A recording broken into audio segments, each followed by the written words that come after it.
I'm Chris Robinson, and I did the script for the Lipsett film.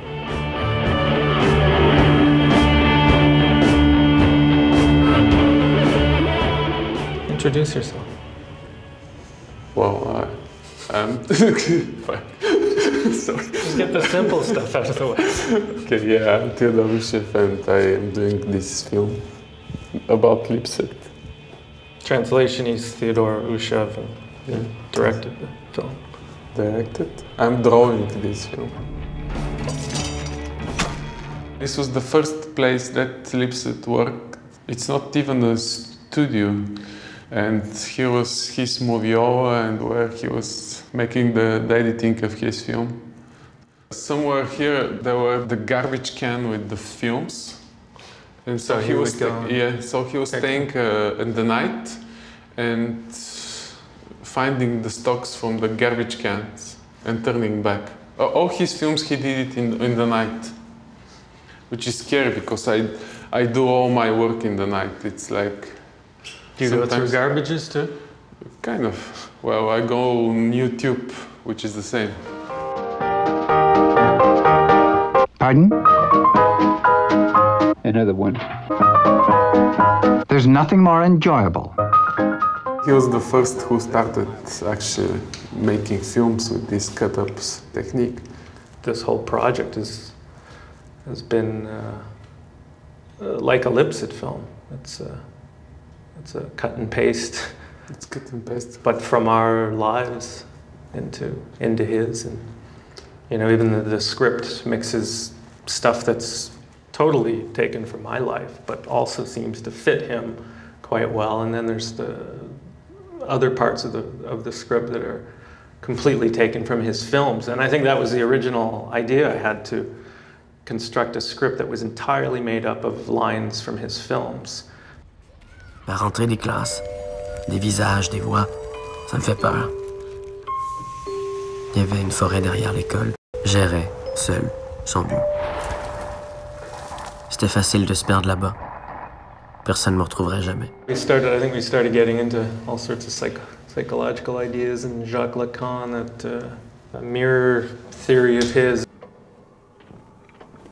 Yeah, because his mother committed suicide when he was 10. So, and he almost watched her when she left. Yeah. And it ends up fitting his films too, because they're all quite fragmented. Tout va bien aller. Pendant que je ramasse les cartes postales, il y a eu un bruit qui me fait sursauter. Je dis « Maman ?» en croisant mon regard dans le miroir. Aucune réponse. Personne. Rien.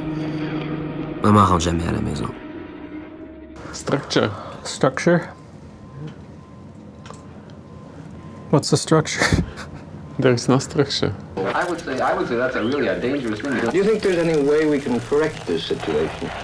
When I put the script together, there had to be some sort of structure there, because his life is, it had to have some order. The grief of losing his mother seems to temporarily find some sort of salvation in art and making films. So you have that period, his sort of peak period at the film board, where, you can tell he's really high, and he's letting his demons out through these films. Un film noir et blanc, de oui ou non, oui ou non. Les films ne me sauveront pas. But at that time, they didn't consider bipolar disorder as a mental illness. No, that's the other thing. It was just something that. Well, you've got the blues. Blues. You'll get over it. There's still a lot of people that think that way. Yeah. It's just shrug it off. You'll be fine. Yeah. And then the third part would be sort of the end, where it's becoming clear that that's not enough anymore. The demons are starting to round the house and get in through the gates, and you start seeing him kind of descend from that point, and then into the final period where suicide is calling and becoming that sort of clearly I guess for him the only way out of this. J'aimerais trouver un nouvel endroit. Est-ce que je peux revenir en arrière? Est-ce que je peux revenir en arrière pour battre mon record? I didn't want to do this film, but this film wanted me to work on it. Yeah. So just, I cannot just abandon it. It just... On another level, besides our own internal chaos that you're trying to work out, I mean, I think a lot of people could relate to the film. I mean, we are dealing with mental health issues, with depression. You know, and like I said, I think it's still a society that doesn't quite, it's certainly changed, but still doesn't really take that all too seriously. There's nobody behind us anymore.